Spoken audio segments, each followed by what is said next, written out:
Have you ever, like, really been trying to learn some new English words, and you feel like, oh, yeah, I'm getting this, I'm getting this. And then when you actually need to use the word, it's just gone. Totally. Like, your brain just has this, like, trap door, and it's just gone. I know. It's so frustrating, because you're like, I just learned that word. Yeah. So today we're diving into how to make these words stick. We're going to figure out how to dismantle that trap door.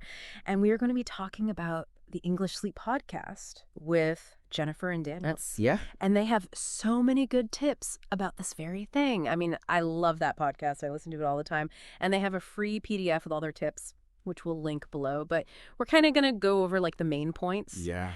And their mission and our mission is to make learning new vocabulary fun and easy.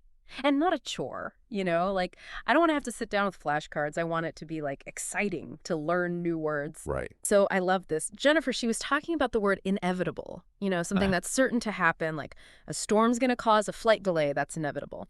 She's like, I knew what that word meant, but I could just never use it when I was speaking. Yeah, that's so common. Just kind of knowing it passively. Yeah. So have you ever had that? Oh, all the time. Yeah. Especially when you're first learning a language. Yeah. And you're building up that vocabulary and it's like right there, but you just can't access it. Right.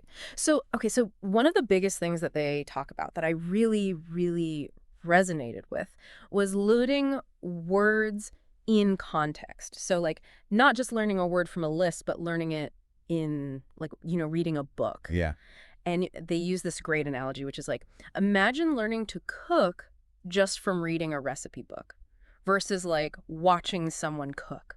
Yeah. It's totally different. Absolutely. And so, for example, they were saying, like, if you learned the word serene, right, meaning peaceful and calm, if you learned it from a book and it was describing a lake, a very peaceful lake, and it used that word serene, now, every time you think of serene, you're going to think of that peaceful lake. That's a really good point. Like, the word then has a home in your mind. Yeah. It's not just this abstract concept. Yes. You have this image or this feeling associated with it. Exactly. Exactly. And so this is why it's really good to immerse yourself in English, whether it's listening to podcasts, watching TV, reading books, because you're going to pick up the words naturally. Yes, that's really important because you're seeing it in action. You're not just seeing a definition, you're seeing how it's actually used. Yeah. So the next thing is, okay, so you've learned the word, maybe you've learned it in context, but how do you make it stick? Right. How do you remember it long term? And this is where they talk about the importance of revisiting words. Yes, repetition. Yeah, you can't just learn a word one time and expect to remember it forever. Right.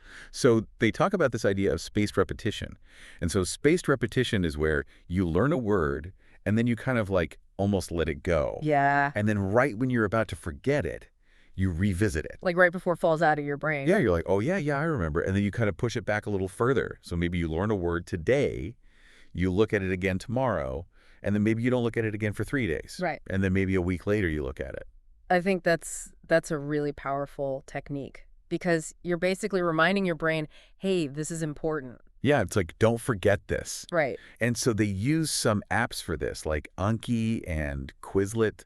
Have you ever used those? I have, yeah. I use Anki all the time. It's really great for flashcards and things like that. And they have algorithms, so they kind of like tell you when to look at it again. Right. Yeah. But they were saying like, after a while, you don't even really need the app. Yeah. It just becomes second nature. It becomes part of your routine. Yeah. Okay, so the next thing was make it personal. Oh, that's a good one. Yeah. So connect the words to your own life experiences. So, for example, Jennifer was saying she learned the word adventurous, willing to take risks. Yeah. And she connected it to her first solo travel experience. So she took a trip by herself. Wow, that's adventurous. And she was like, now, every time I hear that word, I think about that trip. That's a powerful connection. Yeah. So you're not just memorizing the word, you're attaching an experience to it. Exactly. And Daniel's saying the word nostalgic, kind of like longing for the past. Yeah. He connects that to looking through old family photos. Oh, yeah. So now every time he hears that word, he's like, oh, it makes me think about family photos. Oh, I love that. So I was thinking, like, for me, the word frustrated. Okay. I remember, I don't know, a couple years ago, my computer just crashed, like right in the middle of doing something important. Oh, no. I was so frustrated, I wanted to throw the computer out the window. Oh, I've been there. So now, like, I'll never forget that Every word. time you hear it, you just imagine I'm like, oh, the computer. chucking your computer out the window. Yeah. But, it makes sense because you're connecting it to an actual emotion. Exactly. You So know? it's not just this word on a page. Yeah. It has meaning for you. Yes. Okay. So, you said earlier, what if you can't connect it to something personal? Right. They said visualize it. Oh, yeah. So, like, imagine something funny or memorable, and the weirder, the better. Yeah, make it crazy. Yes. So they use this example, gregarious, meaning sociable. Okay. So to remember that word, they said, imagine a guy named Greg who is throwing this huge party, like the biggest party you've ever seen. So Greg is gregarious. Yeah, Greg is gregarious. He's got all these people over, everyone's having fun. It's just like this crazy party. And now, every time you think of gregarious, you think of Greg and his crazy party. It's like a little movie in your mind. Yes. Love that. Okay, so we've learned the word, we've revisited the word, we made it personal, we visualized it. Right. Now we have to use it. Yes, use it or lose it. Yeah. If you don't use the word, it's going to disappear. It's like a muscle, you Yeah. know? If you don't exercise it, it's going to get weak. So true. So Jennifer was saying she tries to like slip new words into her conversations. Like if she's just talking to herself. Oh, I do that too. Yeah. Like when I'm cooking or something. Yeah, exactly. I'll just be like, okay, I'm going to use this word today. Yes. And Daniel was saying he tries to use one new word every day for a week. Nice. Whether it's in writing or speaking. Yeah, that's a good goal. So this was cool. They talked about using memory tricks. Like mnemonic? Yeah, like little shortcuts to help you remember. Oh, yeah. I love those. So for example, the word ubiquitous, which means like everywhere. Okay. To remember that, Jennifer thinks ubiquitous like air. Oh, that's good. Because air is everywhere. And then Daniel uses a mnemonic for taciturn, which means quiet. Okay. And he remembers it by thinking of a quiet turtle. Oh, a taciturn turtle. I like that. Yeah. So it's like, it sounds silly. It's kind of silly, but it works. But it works It's- because you're it's- connecting it to something. Your brain remembers those weird connections. Yes.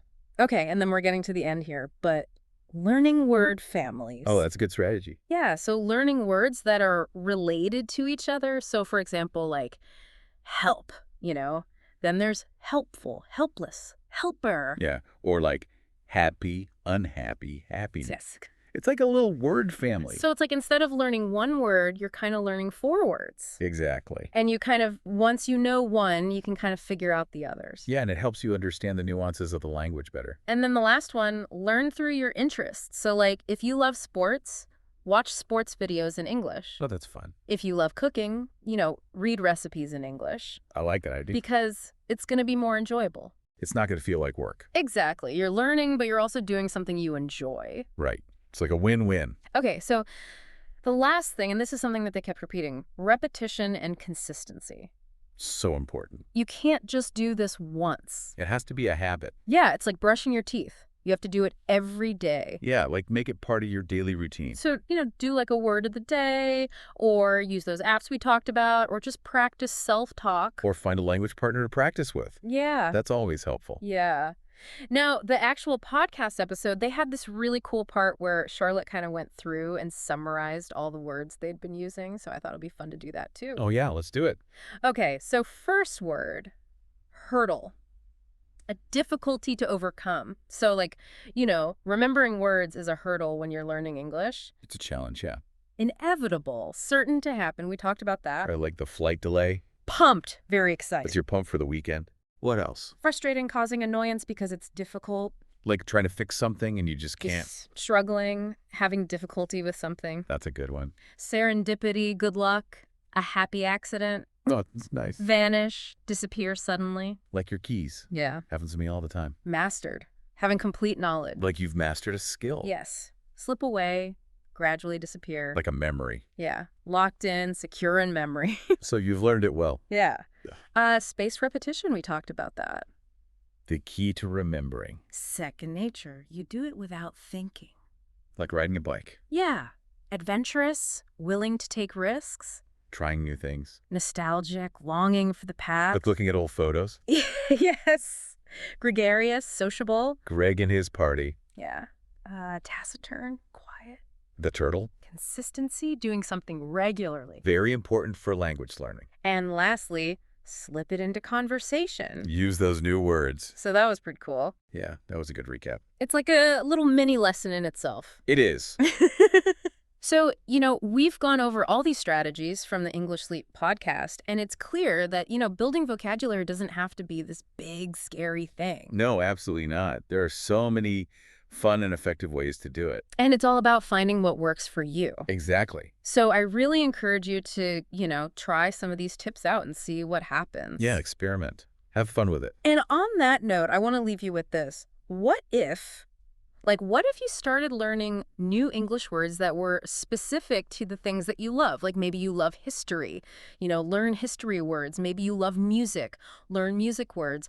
And think about how that could not only improve your English, but it could also deepen your understanding of those subjects. That's a really cool idea. Like, you're not just learning words, you're expanding your world. Exactly.